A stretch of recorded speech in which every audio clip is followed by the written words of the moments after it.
Nós vimos com o Cebola, na aula passada, a classificação do sangue, que segundo o sistema idealizado por Landsteiner, pode ser do tipo ABO.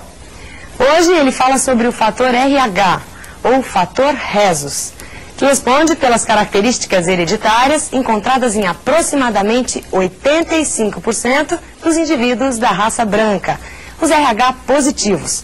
Os 15% restantes são chamados RH negativos. O conhecimento do fator RH é indispensável nas transfusões de sangue e também no diagnóstico e no tratamento da eritroblastose fetal. Não assusta não, o Cebola explica. Oi, turma, estamos aqui hoje para falar sobre a tipologia RH no sangue. Vejam, na aula passada nós falamos que aquela imunização passiva transplacentária era muito importante. Realmente é muito importante, porque a mãe dando todos os anticorpos para a criança, para que essa criança seja imune nos seus primeiros dias de vida, porque ela vai ser colocada em um mundo que existem muitos agentes patogênicos. Se a mãe não pudesse imunizar essa criança, ela receberia uma grande dose de agentes patogênicos, recebendo um monte de doenças aos quais ela não conseguiria resistir. Porém, juntamente com esses anticorpos, que nós vamos chamar de anticorpos bons, entre aspas, podem vir certos anticorpos que não são interessantes para a criança. Por quê?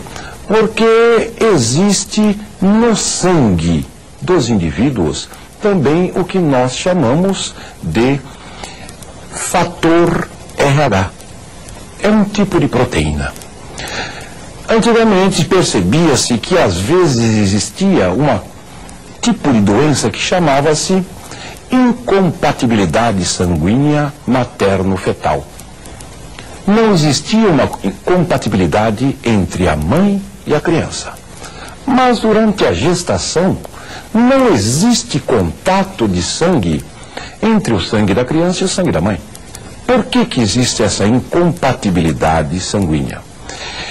Sempre existia em mães que eram RH negativo e tinha crianças RH positivo.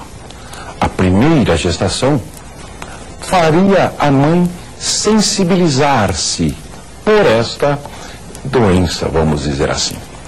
E na segunda gestação de criança RH positiva, teria a criança essa doença, que nós vamos chamar de eritroblastose fetal. O nome: eritro, sangue, blasto, célula, eritroblasto, células do sangue, ose, um processo degenerativo das células do sangue do feto, eritroblastose fetal. Quando é que ela ocorre? Nós preparamos um resumo para vocês. Vamos ver então. A eritroblastose fetal ocorre em segunda gestação de mulher RH negativo, de fetos RH positivo. Vejam lá.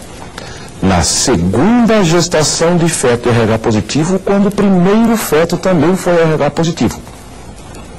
Porque o primeiro feto sensibiliza a mãe. A mãe fica sensibilizada contra este fator RH, que nós vamos falar, por exemplo, por enquanto, simplesmente um fator RH. A segunda gestação, o feto recebe o anticorpo RH da mãe. Se eu disse que foi feito um anticorpo anti-RH, é porque esse fator RH vem a ser uma proteína. E veja, recebe da mãe transplacentariamente. Seria uma imunização passiva natural, juntamente com os anticorpos bons, esse anticorpo anti-RH, que a criança vai sentir isso nela. Mas como é que foi descoberto esse fator RH? O que é este fator RH? Veja, nas pesquisas científicas dentro da área da medicina, sempre foi usado um tipo de macaco que fisiologicamente, inclusive morfologicamente, sua anatomia interna, é bem semelhante ao ser humano. Esse tipo de macaco é do gênero Rhesus. Esse tipo de macaco foi verificado que no seu sangue existia um tipo de proteína. Uma proteína que se chamou de proteína RH, ou simplesmente fator RH.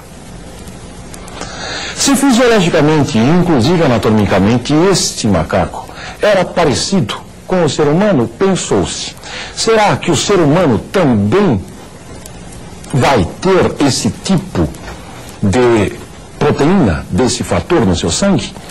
Foi feito um experimento muito simples, então. Pegou um pouco do sangue do macaco, que tem essa proteína RH, e foi injetado em cobaias. As cobaias não têm a proteína RH.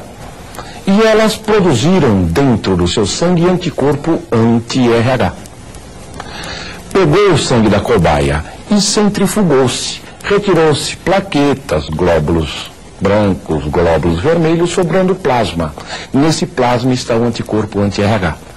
Pegou-se a população humana, uma